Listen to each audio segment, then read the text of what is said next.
Numa estrada esquecida, onde as árvores sussurram segredos antigos e a lua guarda histórias não contadas, há quem diga que uma figura solitária perambula. Ela é conhecida como a Dama de Branco, um espectro envolta em mistério e terror. Dizem que seu olhar é tão frio quanto o abraço da morte e que o seu toque é o prenúncio de um destino sombrio. Os relatos são muitos, as histórias aterrorizantes. Alguns dizem que ela é uma alma penada, outros uma maldição viva, mas todos concordam: quem encontra a Dama de Branco jamais fica o mesmo. Prepare-se para entrar em um mundo onde o sobrenatural encontra o real, onde o medo se entrelaça com o fascínio. Nós vamos desvendar os mistérios da Dama de Branco, mas cuidado, algumas verdades podem ser mais assustadoras do que as lendas. O meu nome é Oliver e esse é o canal Vizinho Oculto. Em uma noite, o motorista Jorge reduz a velocidade. A mulher de branco, pálida e de cabelos longos, olha para o carro de fora da estrada. Ela levanta a mão, pedindo carona. Jorge pensando: será que eu devo ajudá-la? Ela parece perdida, mas há algo nela que me dá arrepios. A mulher se aproxima do carro, seus olhos são vazios, como se a vida tivesse sido sugada dela. Por favor, pode me levar até a próxima cidade? Jorge hesita, mas acaba concordando. Ela então entra no carro. O clima fica tenso, silencioso. Jorge não sabia, mas aquele era o início de uma noite que ele jamais esqueceria. A presença da mulher era sufocante, como se uma nuvem de desespero o envolvesse. Enquanto dirigiam, a mulher começava a sussurrar algo ininteligível. Jorge tenta ignorar, mas os sussurros ficam mais altos e mais exigentes. Eles não deveriam ter me deixado morrer. Jorge, assustado, pergunta o que ela disse, mas ela apenas olha pela janela, o ignorando. De repente, o carro começa a falhar. Jorge tenta controlar, mas o carro para completamente e a mulher desaparece misteriosamente. Jorge ficou sozinho no meio daquela estrada escura, sem entender o que acabara de acontecer. A Dama de Branco havia desaparecido tão misteriosamente quanto apareceu, mas essa não seria a última vez que ouviríamos falar dela. O que Jorge encontrou foi apenas o começo. A Dama de Branco tem muitas histórias e todas elas são marcadas pelo terror e pela desolação. Em uma pequena cidade onde uma lenda urbana sobre a Dama de Branco é compartilhada em uma roda de amigos, Carla, uma jovem cética, ri das histórias. Vocês realmente acreditam nessas bobagens? São apenas histórias para assustar crianças. Um amigo então diz: dizem que ela foi traída e assassinada no dia do seu casamento e agora ela busca vingança. Carla desdenha e decide provar que tudo é mentira. Ela dirige pela mesma estrada onde Jorge teve seu encontro. Carla estava confiante, desafiadora, mas a estrada noturna guarda segredos que a razão humana não pode compreender. A Dama de Branco aparece à frente, com um vestido rasgado e manchas de sangue.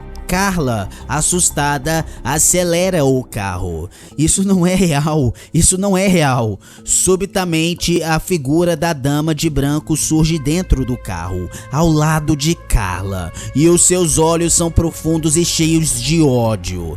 Você não acredita em mim? Carla, em pânico, perde o controle do carro que se choca contra uma árvore. Carla sobreviveu, mas nunca mais foi a mesma. Ela fala coisas sem sentido, vive atormentada por pesadelos. A Dama de Branco deixou a sua marca. A cena muda para um grupo de adolescentes. Eles falam sobre a lenda da Dama de Branco e decidem investigar. Vamos lá, será divertido, uma aventura, diz um deles. Chegando à estrada, eles veem uma figura feminina ao longe e decidem se aproximar. Hey, você precisa de ajuda? A figura se vira. É a Dama de Branco. Seu rosto é uma mistura de tristeza e raiva. Vocês não deviam estar aqui, diz a Dama de Branco. Um dos adolescentes tira uma foto. A câmera capta não só a Dama de Branco, mas também várias outras figuras espectrais ao redor dela. A estrada não é apenas o lar da Dama de Branco, é um limiar para algo muito mais antigo e sinistro. Os adolescentes aterrorizados fogem.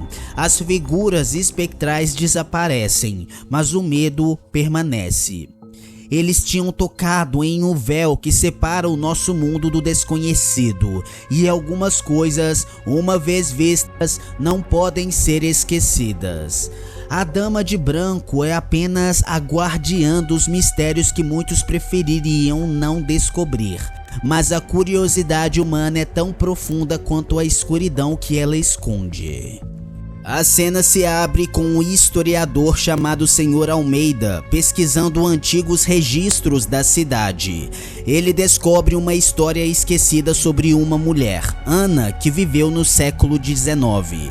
Sr. Almeida diz que Ana, traída e abandonada no altar, dizem que vagou pela estrada até morrer de desgosto. Ao investigar mais, Sr. Almeida encontra um diário antigo. Nele, Ana escreve sobre sua dor e sobre o seu desejo de vingança. Ana diz no diário: "Eu jurei que faria eles pagarem, todos que riram da minha dor." Um vento frio sopra no escritório do Sr. Almeida e ele sente uma presença. A história de Ana era real. A sua dor se transformou em uma maldição que perdurou através dos séculos. O Sr. Almeida decide ir à estrada à noite. Ele vê a Dama de Branco. Ela parece mais triste do que ameaçadora. Sr. Almeida diz: "Ana, você está presa a este lugar?" A Dama de Branco olha para ele e lágrimas escorrem de seus olhos pálidos. "Por favor, me liberte." De repente ela desaparece e o Sr. Almeida fica sozinho, refletindo sobre a tragédia de Ana. A Dama de Branco era de fato Ana, uma mulher cuja vida foi marcada pela traição e cuja morte trouxe uma maldição eterna. A história muda para Lucas, um jovem que, desafiando as advertências, decide enfrentar a Dama de Branco.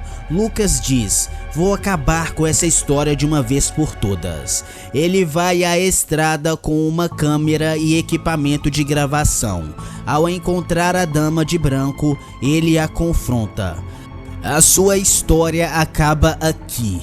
Lucas tenta capturá-la na câmera, mas ela não aparece nas imagens. Ela se aproxima dele, sussurrando: "Você não entende, eu não posso ser libertada." Lucas, assustado, foge, mas a Dama de Branco, com sua voz, ecoa em sua mente. Lucas não conseguiu terminar com a lenda, mas ele entendeu algo importante. A Dama de Branco não é apenas um espírito vingativo, ela é uma prisioneira de sua própria dor. Um grupo de pesquisadores paranormais decide investigar a estrada e a lenda da Dama de Branco. Eles estão equipados com câmeras, gravadores e sensores. Um pesquisador diz: "Essa é a chance de documentarmos algo real, algo além da compreensão."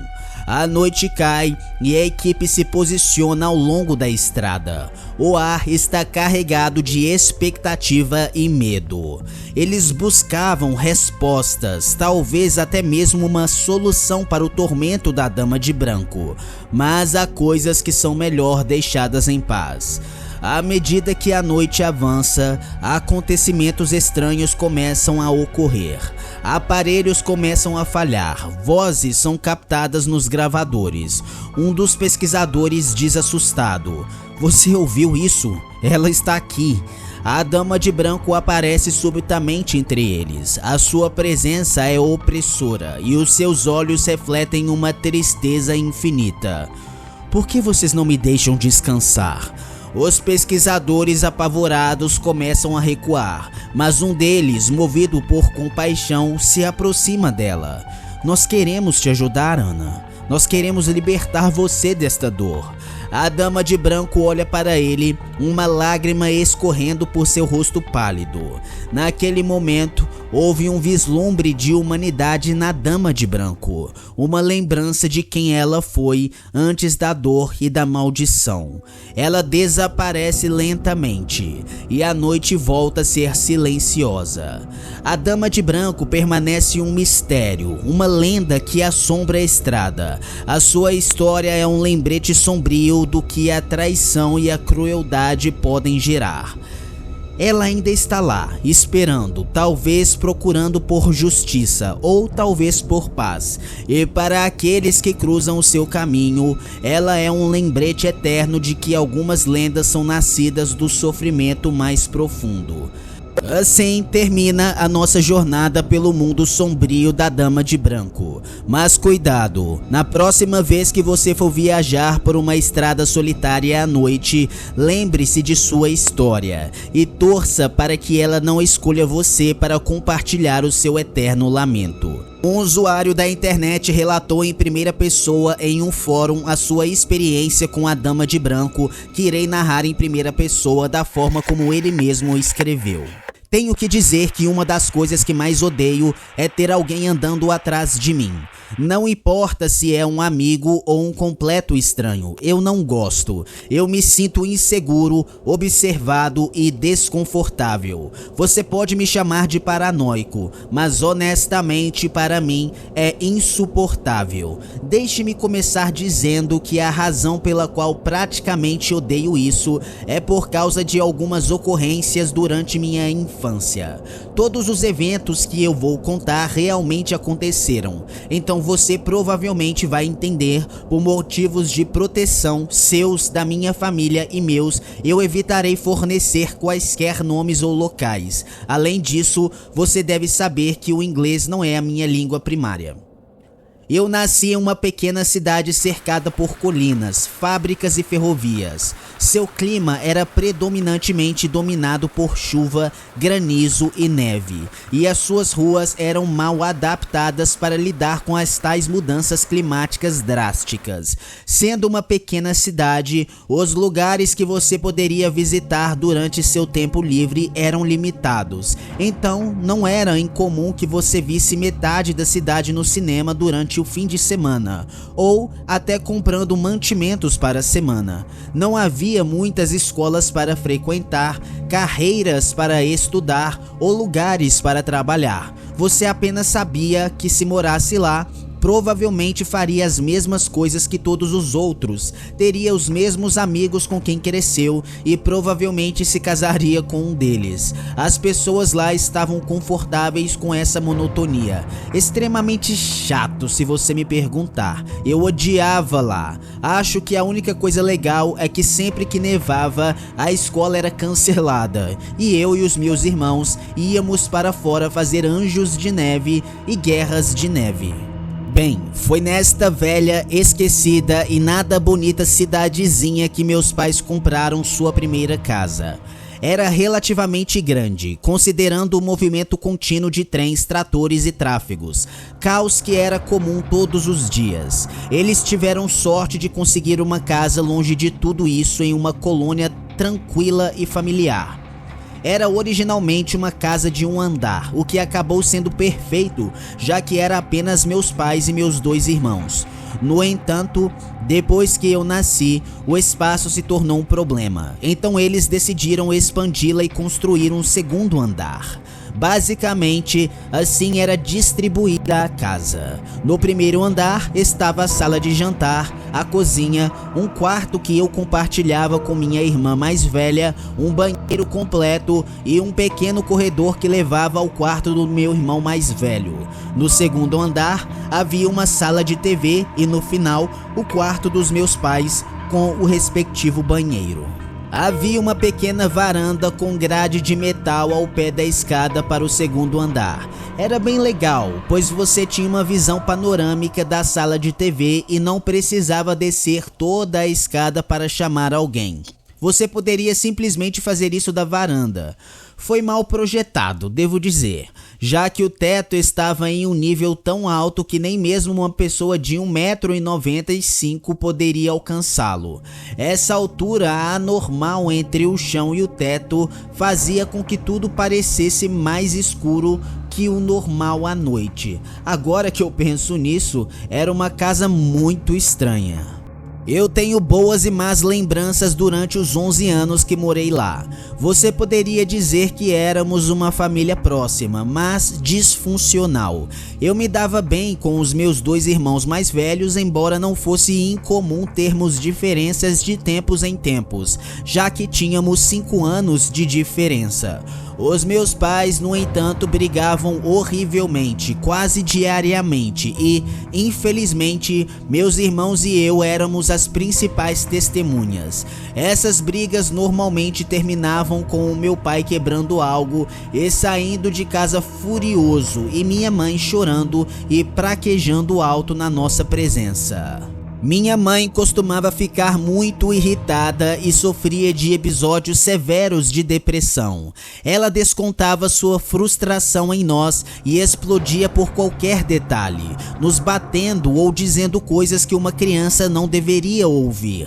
Após esses episódios, ela se enchia de remorso e nos prometia que isso não aconteceria novamente. Não importava o quanto amássemos nossos pais e o fato de que entendíamos que nem tudo poderia ser perfeito. Sabíamos que aconteceria novamente. Era um círculo vicioso e cheio de tensão. Você deve estar se perguntando por que eu tô contando tudo isso. Bem, acho que é importante. Eu ouvi algumas pessoas dizerem que um ambiente negativo atrai coisas negativas, mas para ser honesto, eu não tenho certeza se isso se aplica nesse caso. Sim, meus pais tinham problemas, mas eu sempre senti que esses problemas eram intensificados por qualquer coisa que estivesse naquela casa. Acredite, não é fácil para mim lembrar de todas essas más lembranças, mas eu realmente preciso desabafar. Há algo que até hoje eu não consigo tirar da cabeça, e isso é o terror que eu sentia sempre que estava no segundo andar, principalmente perto daquelas escadas. Você já entrou na casa de um amigo ou estranho e sentiu uma vibração pesada e sufocante? Bem, esse é o tipo de sensação que eu tinha sempre que descia as escadas. Eu não posso te dizer quando começou. Eu tinha esse sentimento desde que me lembro. Ele simplesmente estava lá. Eu tinha uma regra de ouro: nunca me aproximar daquela área quando escurecia. Felizmente para mim, ou não, eu acordava quase todas as noites por necessidades biológicas. Eu não suportava ir ao banheiro sozinho porque fora do meu quarto você podia ver a borda das escadas e isso me assustava. Então eu não tinha escolha a não ser acordar a minha irmã mais velha, que relutantemente me acompanhava. Eu não era inconsiderado, deixe-me ser claro. Ela costumava fazer o mesmo comigo. Estar juntos nos dava uma falsa sensação de proteção.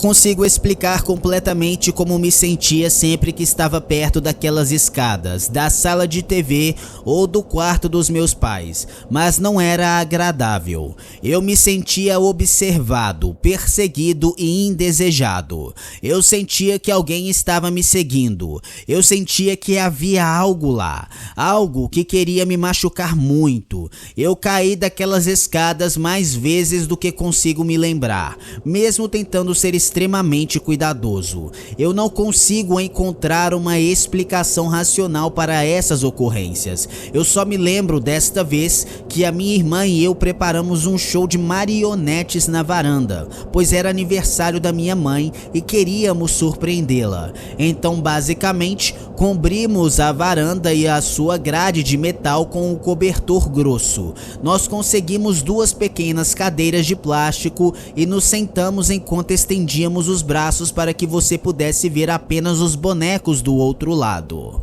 Eu estava no meio da varanda quando de repente senti minha cadeira sendo empurrada para a borda. Eu entrei em pânico, mas antes que eu pudesse reagir, a cadeira alcançou a borda e escorregou, fazendo-me cair das escadas e machucar o meu cóccix gravemente. A minha mãe culpou a minha irmã, mas eu sabia que ela não era a culpada. Quando eu tentei explicar o que tinha acontecido, a minha mãe me disse para parar de tentar defendê-la, inventando coisas e me dizendo que eu tinha uma imaginação muito ativa. Eu não estava mentindo. Algo me empurrou e não foi a minha irmã. Eu tinha pesadelos quase todas as noites. O engraçado é que os meus pesadelos consistiam quase nas mesmas coisas, com ligeiras variações. Sempre começava comigo acordando à noite com uma sede extrema. Quando eu ia para a cozinha beber água, parava para observar uma boneca de porcelana curiosa com cabelos escuros e um vestido branco na varanda. Quando me aproximei dela, notei que um de seus braços se mexeu e um brilho maligno em seus olhos. Naquele momento, percebi que algo não estava certo. Algo estava dentro daquela boneca e o que quer que fosse, queria a mim. O terror tomou conta de mim. Eu sabia que ela estava vindo atrás de mim. E se eu quisesse viver, teria que correr e alcançar o meu quarto. Só então estaria seguro. Foi o que eu fiz. Corri desesperadamente, mas não conseguia correr rápido, pois as minhas pernas não respondiam como deveriam. Algumas noites eu chegava ao meu quarto e estava seguro. Ela não podia me tocar, mas nas maiorias das vezes ela me alcançava, me arrastando escada abaixo e me rasgando em pedaços. Toda noite eu acordava encharcado de suor e cheio de lágrimas. Era horrível. Eu não era o único que sentia que algo estava errado. O meu irmão tinha muitos problemas para dormir e nos contou que noite após noite ele podia ouvir alguém tocando piano no segundo andar. Nós não tínhamos um piano e a nossa casa era longe das demais, então não podíamos ouvir nossos vizinhos e, sejamos honestos, isso não fazia sentido. A minha irmã não suportava ficar embaixo quando estava escuro e muito menos no quarto dos meus pais. Ela afirmava que ouvia ruídos estranhos ou tinha a luz desligada repentinamente por si só. E minha mãe, que era religiosa em um nível quase extremo, decidiu que a melhor coisa a fazer era encontrar um padre para que ele abençoasse a casa. E assim ele fez, mas isso não parou. Estranhamente, eu me lembro que mencionamos todas essas coisas entre nós de maneira vaga, mas nunca questionamos por que essas coisas aconteceram. Nós gostávamos de falar muito sobre isso. No meu caso, eu pensei que quanto menos falássemos do assunto em sua totalidade, melhor. Eu não gostava de pensar sobre isso e fingia que estava tudo bem, mas não estava. Com o passar do tempo, meus pais brigavam mais constantemente e os meus pesadelos pioravam. Eu me lembro vividamente de um sonho em que meu pai estava perdido. Nós estávamos procurando desesperadamente por ele em toda a casa, e eu pensei que tinha perdido a batalha quando encontrei um corredor longo e escondido no armário do quarto dos meus pais. Uma vez seguido, eu me deparava com um baú empoeirado. Abrindo-o, encontrei uma caixa menor e dentro dela estava o meu pai, cortado em pedaços. Dentro de mim eu sabia que alguém ou algo naquela casa tinha o matado e viria atrás de nós em seguida. Eu me lembro que acordei chorando e tremendo e fui direto verificar o meu pai, mas ele não estava em casa. Fui lá fora e não pude acreditar no que estava vendo. O seu carro estava completamente destruído. Acontece que ele teve um acidente ao tentar sair de casa e estava no hospital. Felizmente, não houve complicações e ele voltou conosco no dia seguinte. De qualquer forma, eu acho que eu estou me perdendo aqui. O meu ponto é, definitivamente havia algo naquela casa, algo que não consigo explicar, algo maligno e que estava claro que não queria que estivéssemos lá. Houve tantas coisas que aconteceram naquela casa, muitas delas me assustaram pra caramba, mas entre todas elas, houve um evento em particular que me marcou completamente.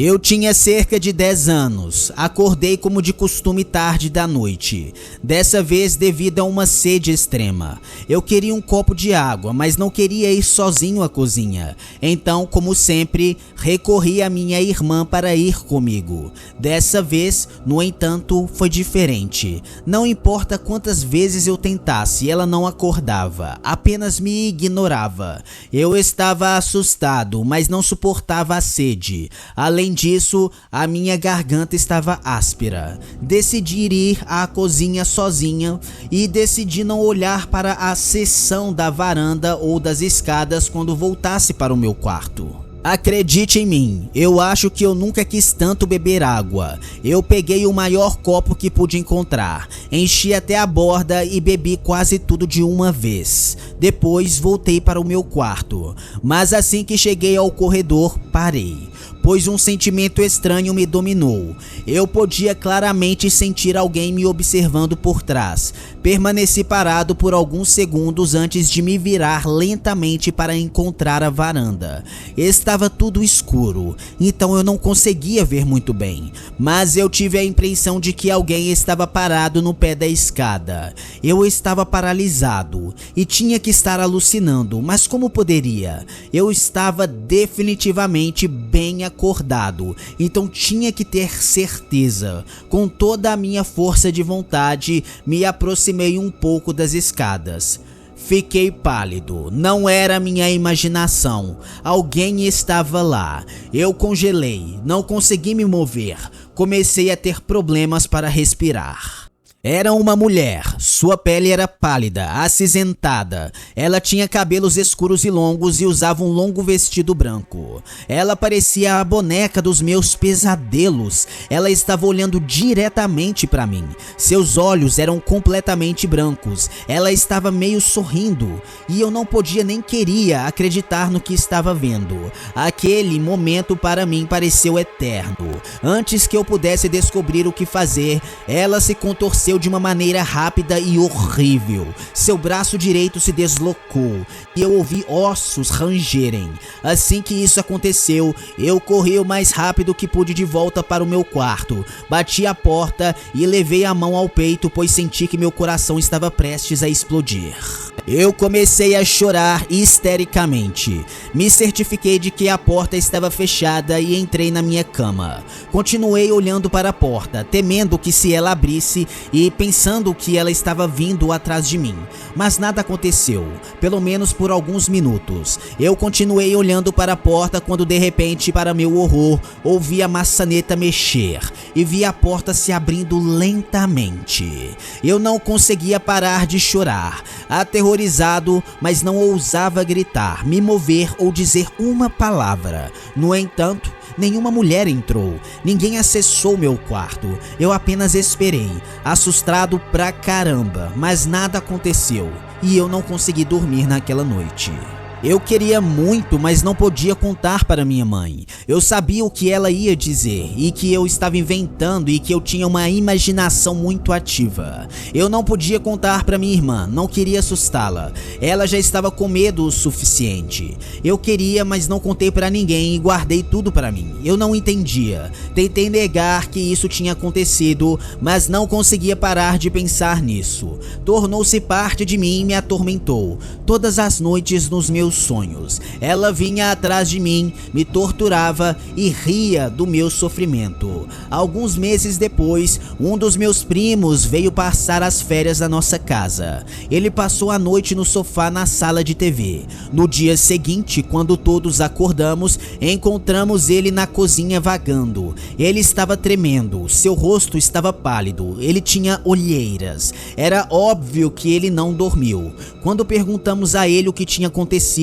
e ouvimos a sua resposta, eu senti que ia desmaiar. Ele disse, entre aspas, havia uma mulher parada nas escadas. Foi tudo que ele conseguiu dizer. Depois de um tempo, quando ele se acalmou, ele nos descreveu em detalhes a mesma mulher que eu vi meses antes. Eu sabia então que não estava perdendo a minha sanidade. Ela era real, mas eu nunca entendi. Nós nos mudamos daquela casa e deixamos a cidade um ano depois. Não por causa disso, mas devido ao trabalho do meu pai.